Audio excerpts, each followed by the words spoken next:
সরকার থেকে পদত্যাগ করার পর থাকার প্ল্যান আছে ধানমন্ডি এলাকায়। তো সেই জায়গা থেকে যেখানে থাকবো সেখানেই ভোটার হওয়া।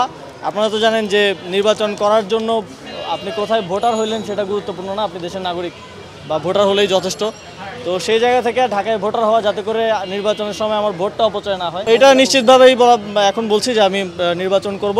কবে নাগাদ পদত্যাগ করব এটা আপনারা জানেন যে সরকারের উচ্চ পর্যায়ের সাথে সিদ্ধান্তের উপরে অনেক কিছু ডিপেন্ড করছে। আলোচনা করে সেই বিষয়ে দ্রুতই আপনাদেরকে জানাবো।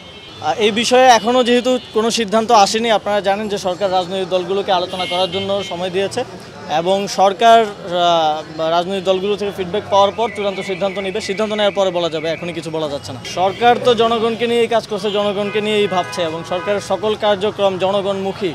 এবং এই সরকারের যেই তিনটা কাজ ছিল, সংস্কার, বিচার এবং গণতান্ত্রিক রূপান্তর, আপনারা দেখছেন যে তিনটা কাজই সমানভাবে এগিয়ে চলছে। বিচারের বিষয়ে এই মাসের মধ্যেই একটা গুরুত্বপূর্ণ অগ্রগতি হবে বলে আমরা জানি এবং সংস্কারেরও কার্যক্রম চলমান আছে, প্রায় শেষের দিকে। এখন প্রসেস থেকে শুরু করে এই বিষয়গুলো ডিফাইন হয়ে গেলেই এই বিষয়ে আর কোনো সন্দেহ থাকবে না এবং নির্বাচনের বিষয়ে সরকার খুব স্পষ্টভাবেই ফেব্রুয়ারিতে নির্বাচন আয়োজন করার কথা বলেছে এবং বারবার বলছে। সুষ্ঠুভাবে নির্বাচন আয়োজনের জন্য সরকার সকল স্টেক হোল্ডারদেরকে প্রস্তুত করছে এবং সকলের সহযোগিতাও চাচ্ছে।